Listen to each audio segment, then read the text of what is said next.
Welcome to फिल्मी मीता। आज मैं एक्सप्लेन करने वाली हूँ रिसेंट में आई हुई मूवी सैल्यूट को। यह एक मलयालम मूवी है। यह एक मर्डर मिस्ट्री फिल्म है जो थ्रिलर और सस्पेंस से भरी हुई है।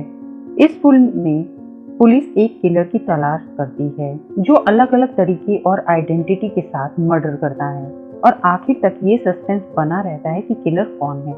फिल्म की स्टोरी बहुत इंटरेस्टिंग है, इसलिए वीडियो को लास्ट तक जरूर देखें। तो देरी ना करते हुए फिल्म शुरू करते हैं। पर इससे पहले जो चैनल पर नए आए हैं वो चैनल को फटाफट सब्सक्राइब कर लें और बेल आइकन प्रेस कर दें ताकि हमारी आने वाली वीडियोस की नोटिफिकेशन आपको मिलती रहे। फिल्म की शुरुआत में हम देखते हैं फिल्म का हीरो अरविंद एक पुलिस स्टेशन में जाकर यह कहने लगता है कि मैं इस पुलिस स्टेशन में पहले एज अ एसआई काम किया करता था और फिलहाल मैं अभी एक लंबी छुट्टी पर हूँ। जब मैं यहाँ एसआई था तो इस पुलिस स्टेशन में 2 केस रजिस्टर हुए थे। मुझे उन दोनों केस की फाइल चाहिए। पुलिस वाला पूछने लगता है कि आपको कौन से केस की फाइल चाहिए। तो अरविंद कहता है मार्टिन और शिवा का केस और उसी साल एक चंदन नाम के आदमी पर रैश ड्राइविंग का केस हुआ था। मुझे इन दोनों केसेस की फाइल चाहिए। जिसके बाद वहाँ के पुलिस वाले आपस में बात करने लगते हैं कि ये आदमी कह रहा है कि ये लंबी छुट्टी पर है। ऐसी कौन सी गलती की होगी जिसकी वजह से इसे छुट्टी पर जाना पड़ा। जब तक यहाँ का एसआई नहीं आ जाता हम इसको कोई फाइल नहीं देंगे, बस सर्चिंग करने का नाटक करते रहेंगे। इस तरह से वहाँ के पुलिस वाले टाइम पास करने लगते हैं और इसी दौरान अरविंद वहाँ पास के होटल में चाय पीने जाता है। असल में जब अरविंद जॉब पे था तब ये दुकान तांबी नाम के एक आदमी की थी और ये पहले दारू की दुकान हुआ करती थी।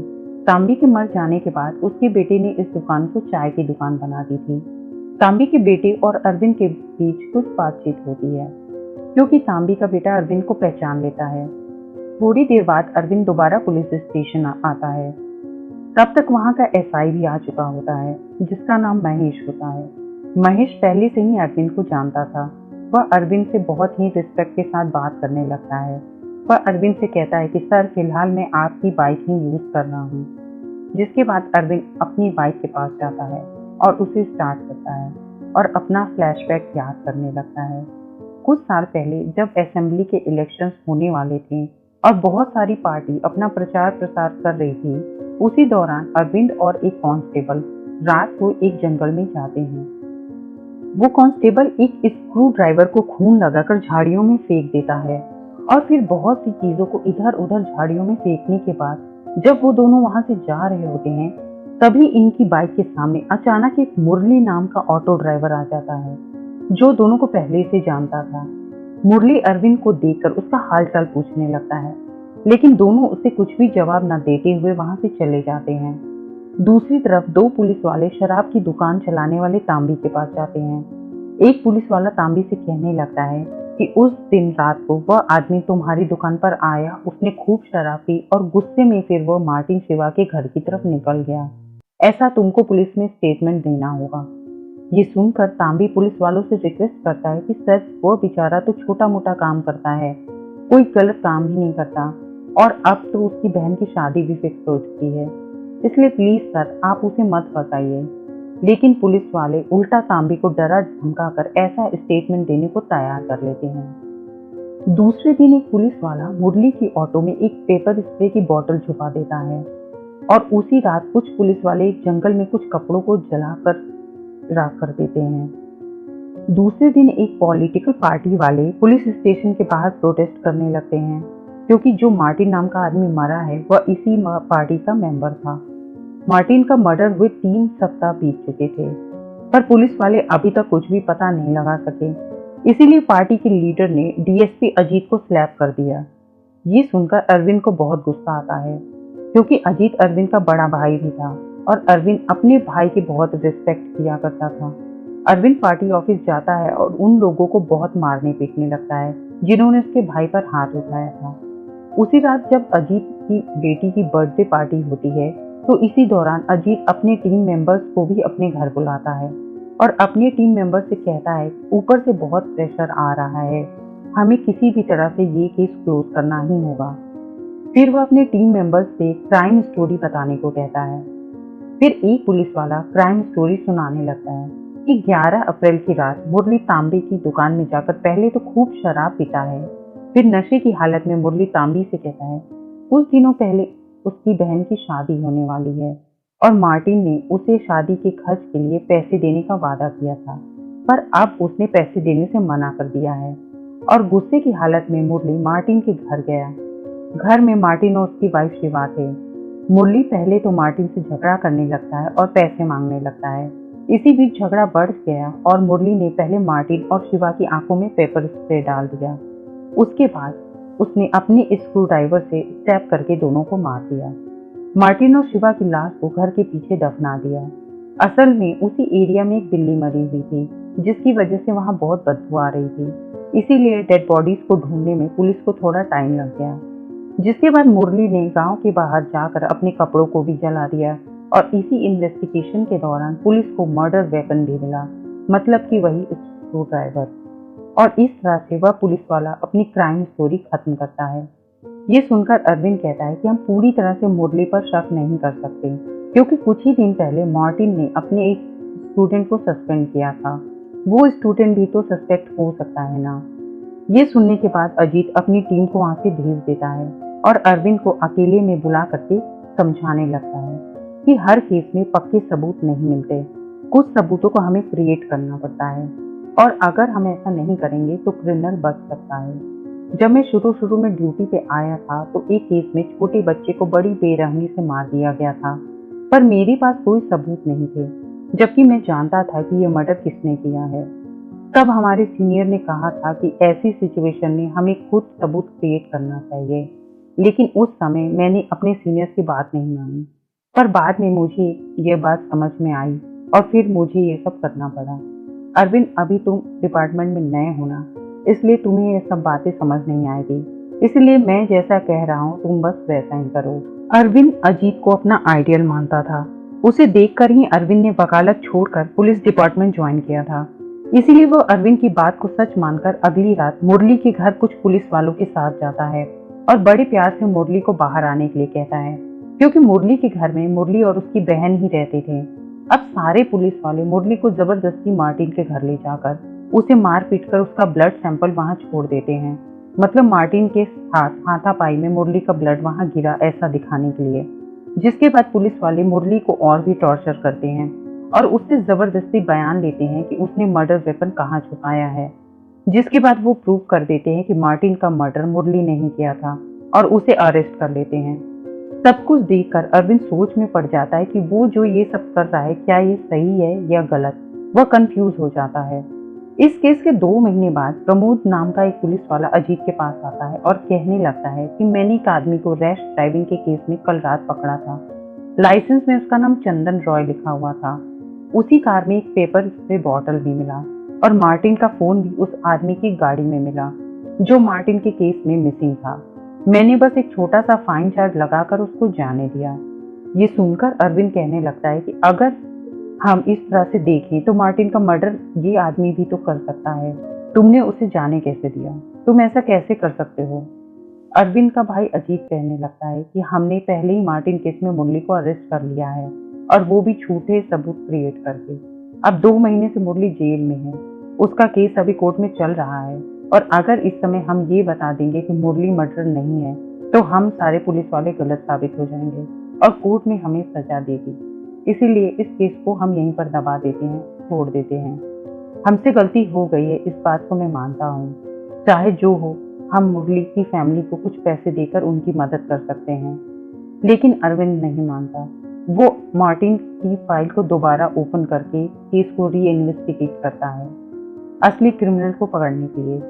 ये जानने के बाद अजीत और उसके टीम मेंबर्स आपस में बात करते हैं कि अगर अरविंद ने दोबारा इन्वेस्टिगेशन की तो उनकी जॉब जा सकती है। इसीलिए अजीत अपने सीनियर से बात करके अरविंद को आईजी की बेटी की सिक्योरिटी में लगा देता है और इन सब कामों में बिजी रहने के कारण अरविंद को मार्टिन केस में इन्वेस्टिगेशन करने का टाइम ही नहीं मिल पाता। उसे इसी तरह फालतू की सिक्योरिटी के काम में लगा दिया जाता है। यह सब कुछ देखने के बाद अरविंद समझ जाता है कि इन सब के पीछे उसके भाई अजीत का हाथ है और वो ये भी समझ जाता है कि वो चाहे जितनी कोशिश कर ले, उसे ये लोग मार्टिन केस का इन्वेस्टिगेशन नहीं करने देंगे। इसीलिए अरविंद 5 साल की लंबी छुट्टी ले लेता है, वो भी विदाउट सैलरी। जिसके बाद अरविंद नॉर्थ इंडिया जाकर अपनी लॉ की पढ़ाई कंप्लीट करने लगता है। वहाँ वो एक दिया नाम की लड़की के साथ भी रिलेशनशिप में रहता है। इसी दौरान अरविंद के घर वाले उसे कॉल करते हैं, पर अरविंद उसकी कॉल पिक नहीं करता। 2 साल के बाद अरविंद को पता चलता है कि अजीत की बेटी की शादी है। अपनी भतीजी की शादी अटेंड करने के लिए अरविंद दिया के साथ अपने घर वापस आता है और अभी भी अरविंद अपने भाई से बात नहीं करता। एक दिन अरविंद और उसकी फैमिली शॉपिंग के लिए मॉल जाते हैं। उसी शॉपिंग मॉल में अरविंद एक लड़की को देखता है। वो लड़की मुरली की बहन थी, जो वहां पर काम कर रही होती है। अरविंद उसके पीछे जाता है, उससे बात करने की कोशिश करता है। वो लड़की कहती है कि यहाँ किसी को नहीं पता कि मैं मुरली की सिस्टर हूँ। कल ही मुरली के केस का फैसला आया है और उसे उम्र कैद हुई है। अगर यहाँ किसी को पता चल गया तो मेरी जॉब भी चली जाएगी, क्योंकि आप लोगों की वजह से मेरी शादी भी रुक गई है। ऐसा कह के वो लड़की वहां से चली जाती है। उसके बाद अरविंद मुरली से मिलने जेल जाता है। मुरली अरविंद को देखकर कहता है कि तुम पुलिस वाले प्रमोशन के लिए, मेडल्स के लिए कुछ भी कर सकते हो ना, और इसके लिए किसी आम इंसान की जिंदगी भी खराब कर सकते हो। ये कहकर मुरली गुस्से में वहां से चला जाता है। दूसरी ओर अजीत के 2 ऑफिसर उसके पास आकर बताते हैं कि आपका भाई अरविंद आज मुरली से जेल में मिलने गया था और उसने जज से मिलने के लिए अपॉइंटमेंट भी ले लिया है। सर, लगता है आपके भाई की वजह से हम सबकी जॉब खतरे में आ गई है। अजीत फौरन एक साइबर ब्रांच के ऑफिसर को बुलाकर अरविंद पर नजर रखने को कहता है। वह उसे कहता है कि ये किस किस से मिलता है, कहाँ जाता है और इसकी फोन कॉल्स की सारी डिटेल्स मुझे चाहिए।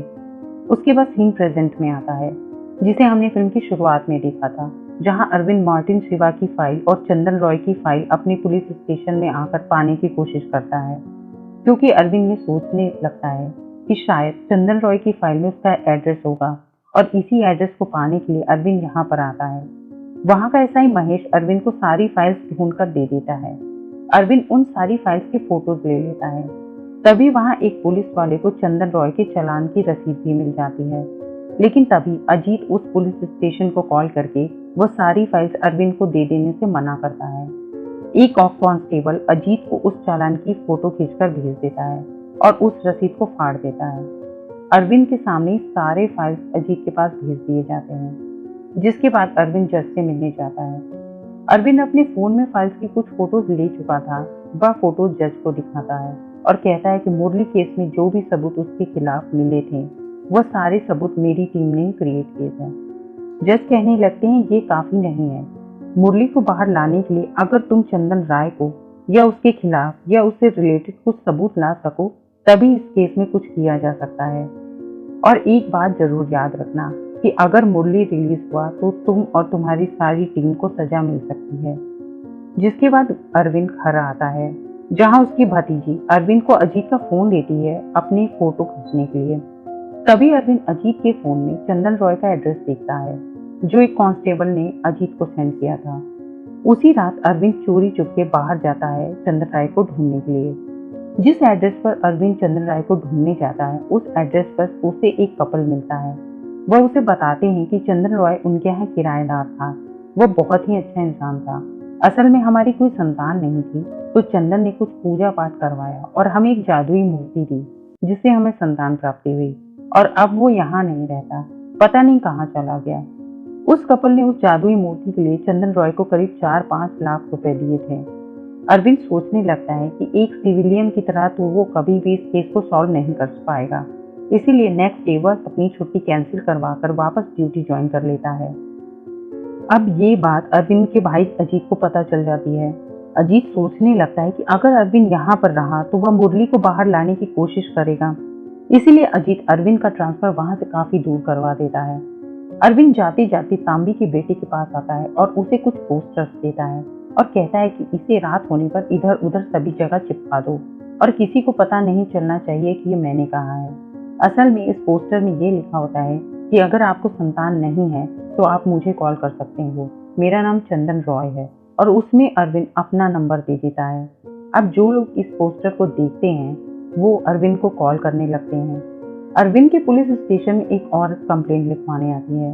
वो बताती है कि ऑनलाइन वो एक आदमी से मिली, मुझे हस्बैंड नहीं है और उस आदमी की वाइफ नहीं थी, इसीलिए हमने शादी का डिसाइड किया।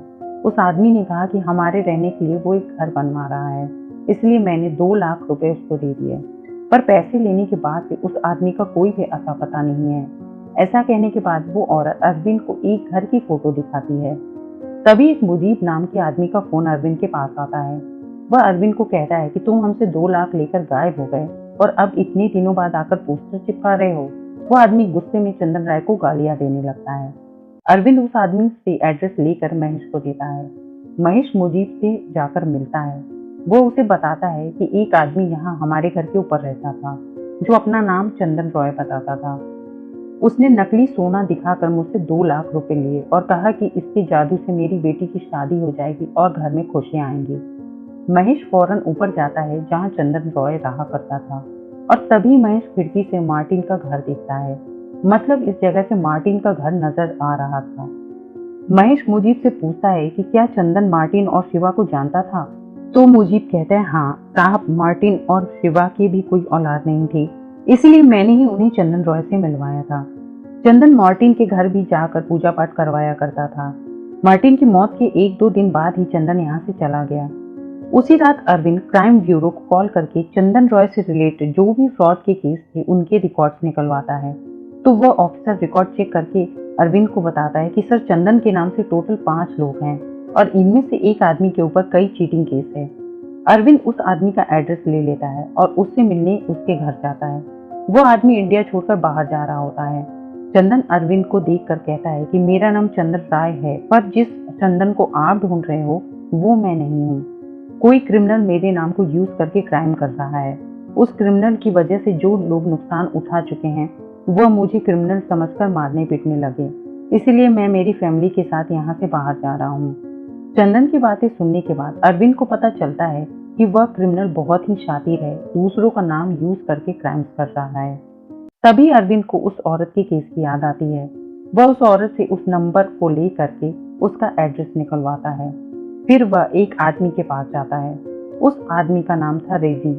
रेजी पुलिस वालों को देखकर कहने लगता है कि जिस आदमी को आप ढूंढ रहे हो वो मैं नहीं हूँ। वह मेरा नाम और नंबर को यूज करके लोगों को जॉब दिलवाने का बोलकर उनसे मोटी रकम ठग लेता है। कुछ दिनों पहले मुझे ये बात पता चली तो मैंने उस क्रिमिनल को कॉल करके कहा कि मुझे भी जॉब चाहिए। उस आदमी ने मुझे बाहर गांव के एक आइलैंड पर बुलाया था। जब मैं उसका वेट कर रहा था तो शायद उसने मुझे पहचान लिया और पीछे से मेरे सिर पर मार करके मुझे गिरा दिया। उसके बाद उसने मुझे बहुत मारा पीटा, जिसके बाद मैं बेहोश हो गया। तो उसने समझा कि मैं मर गया। पूरे 1 दिन पड़े रहने के बाद कुछ लोगों ने मुझे देखा और हॉस्पिटल पहुंचाया। और वो क्रिमिनल बहुत ही शातिर है। डेड बॉडी की स्मेल ना आए इसके लिए उसने मेरे पास एक मरे हुए कुत्ते की बॉडी को डाल दिया। अरविंद उससे पूछने लगता है कि वो देखने में कैसा था। रेजी कहने लगता है कि वह बहुत गोरा चिट्टा और 6 फुट लंबा था और उसके हाथ में एक बहुत लंबा कट का निशान भी था। असल में जिन लोगों ने भी उस क्रिमिनल को देखा था सबने उसका बिल्कुल यही हुलिया बताया था। जिसके बाद अरविंद उस घर को ढूंढ लेता है जिस घर को दिखाकर उस औरत से पैसे लिए गए थे। अरविंद सोचने लगता है कि यह फोटो उसने कहाँ से खींची होगी। अरविंद कैमरे का एंगल मैच करते हुए उस घर के ऑपोजिट एक पुराने घर के पास पहुंच जाता है, जिसे देखकर अरविंद को शक होता है कि यह क्रिमिनल इस घर में हो सकता है। अरविंद अपनी टीम के साथ उस घर में जाता है। उस घर में बहुत सारे फेक डॉक्यूमेंट्स होते हैं, फेक आईडीज होती है, पेपर स्प्रे की बॉटल्स और कुछ वेपन्स भी होते हैं। तभी इस घर का वॉचमैन घर के अंदर आता है। अरविंद उससे पूछता है कि इस घर में कौन रहता है। तो वॉचमैन बताता है कि एक्साइज ऑफिसर विनय मोहन रहते हैं यहाँ पर। फिलहाल विनय अपने गांव गए हैं, शायद कल वापस आएंगे यहाँ पर। और यह वॉचमैन भी अरविंद को उसका सेम हुलिया बताता है कि वह दिखने में 6 फुट लंबा, गोरा चिट्टा और हाथ पर कट का निशान है। तो अरविंद 2 पुलिस वालों को वहीं पर छोड़कर खुद पास के पुलिस स्टेशन हेल्प मांगने जाता है, क्योंकि उसे पूरा यकीन था कि वह क्रिमिनल यहाँ वापस जरूर आएगा। पास के पुलिस स्टेशन जाने पर अरविंद को पता चलता है कि यहाँ का एसआई किसी केस के सिलसिले में शमशान घाट गया है। अरविंद फौरन वहां पर जाता है। वहां एक पुलिस वाला एक स्टेटमेंट पढ़ रहा था कि आज सुबह यहाँ एक आदमी का एक्सीडेंट हो गया। एक्सीडेंट की वजह से उसका चेहरा पहचानने लायक नहीं बचा। उस डेड बॉडी के पॉकेट में कई सारे आईडी कार्ड्स थे, लेकिन इन्वेस्टिगेशन से यह बात पता चली कि वो सारे आईडी फेक थे। जिसके बाद वो एसआई अरविंद को भी यही बताता है कि वह यहाँ उस लावारिस लाश के अंतिम क्रिया के लिए आया है और उसके पास से विनय मोहन का भी आईडी कार्ड मिला है। उस बॉडी के हाथ पर एक लंबा कट का निशान भी था। कोई भी इस बॉडी को लेने नहीं आया, इसलिए मैंने इस केस को क्लोज कर दिया। ये सब जानने के बाद अरविंद सोचने लगता है कि जिस क्रिमिनल को वो सालों से ढूंढ रहा था वह एक रोड एक्सीडेंट में मर गया। जिसके बाद Arvind Martin Shiva murder case की फाइल को लेकर के अजीत के पास जाता है और अजीत को कहने लगता है कि मुझे असली कातिल का पता चल चुका है। वह मैंगलोर में एक होटल में है। मैं कल सुबह जाऊंगा और उसे अरेस्ट कर लूंगा और उसके बाद मैं मुरली को रिहा करवा दूंगा। ये सुनने के बाद अजीत फौरन अपनी टीम मेंबर्स को कॉल करता है और कहता है कि हमें अरविंद से पहले मैंगलोर पहुंचना होगा। जिसके बाद सब रात को ही मैंगलोर के लिए निकल जाते हैं। तभी अरविंद एक अननोन नंबर से स्टेट स्पेशल ब्रांच को कॉल करके यह बताने लगता है कि 3 पुलिस वाले एक केस फाइल को लेकर के दूसरे स्टेट इन्वेस्टिगेशन के लिए जा रहे हैं और उस केस का फैसला ऑलरेडी हो चुका है। जिसके बाद अरविंद उनकी गाड़ी का नंबर भी बता देता है। अब बिना परमिशन किसी भी केस फाइल को दूसरे स्टेट में नहीं ले जाया जा सकता है, जिसकी वजह से रास्ते में ही SST वाले अजीत और उसकी टीम को रोक लेते हैं और उनसे कुछ सवाल पूछने लगते हैं और इन तीनों के पास से मार्टिन मर्डर केस की फाइल को जब्त कर लेते हैं। फिर अजीत और उसकी टीम को अरेस्ट करके कोर्ट में पेशी के लिए लाया जाता है। थोड़ी देर बाद वहां अरविंद भी अपने भाई के पास आ जाता है। अजीत कहने लगता है कि आखिरकार तुम जीत ही गए, तुम तो सरकारी गवाह बनकर बच जाओगे पर हम तीनों फंस जाएंगे। अरविंद कहने लगता है कि मैं आप पर गुस्सा नहीं हूँ, क्योंकि आपने जो कुछ किया ये समझ कर किया कि शायद मुरली ही कातिल है और अभी भी इस केस को सॉल्व करने का क्रेडिट मेरा नहीं आपका ही है, क्योंकि मैंने यहीं पर इन सबको ये कहा कि आपकी परमिशन से ही मैं इस केस को सॉल्व कर रहा हूँ। जिसके बाद कोर्ट एक कमेटी को बनाते हैं इस केस की इन्वेस्टिगेशन के लिए। कुछ दिनों बाद अरविंद अपनी गाड़ी में कहीं जाते हुए दिया को कॉल करके ये बात बताने लगता है कि अभी तक कोर्ट का कोई फैसला नहीं आया है, पर जल्दी ही मुरली रिलीज हो जाएगा और हम सारे पुलिस वाले जेल में होंगे। थोड़ी देर बाद अरविंद अपने बैग को कुछ काम के लिए ओपन करता है तो उसके बैग में से एक एनवेलप निकलता है और उसे भेजने वाला और कोई नहीं बल्कि वही क्रिमिनल होता है। उसने उसमें लिखा था कि तुम मुझे पकड़ने के लिए बहुत मेहनत कर रहे हो, पर मैं तुम्हें कभी भी नहीं मिलूंगा, क्योंकि मेरे बहुत सारे नाम और पहचान हैं। असल में वह लेटर उस क्रिमिनल ने मरने के पहले अरविंद को लिखकर भेजा था, क्योंकि उस लेटर पर उस क्रिमिनल की एक्सीडेंट के ठीक एक दिन पहले की डेट लिखी हुई थी। अरविंद ये सोचकर स्माइल करने लगता है कि इतने शातिर क्रिमिनल की मौत हुई भी तो कैसे, एक दर्दनाक एक्सीडेंट में। तो इस तरह से मूवी यहीं पर एंड हो जाती है। आपको ये मूवी कैसी लगी कमेंट करके हमें ज़रूर बताएं और अगर वीडियो पसंद आया हो तो लाइक शेयर करना मत भूलिएगा। चैनल को सब्सक्राइब नहीं किया हो तो फटाफट कर लें। मिलते हैं नेक्स्ट वीडियो में। Thanks for watching. Bye bye.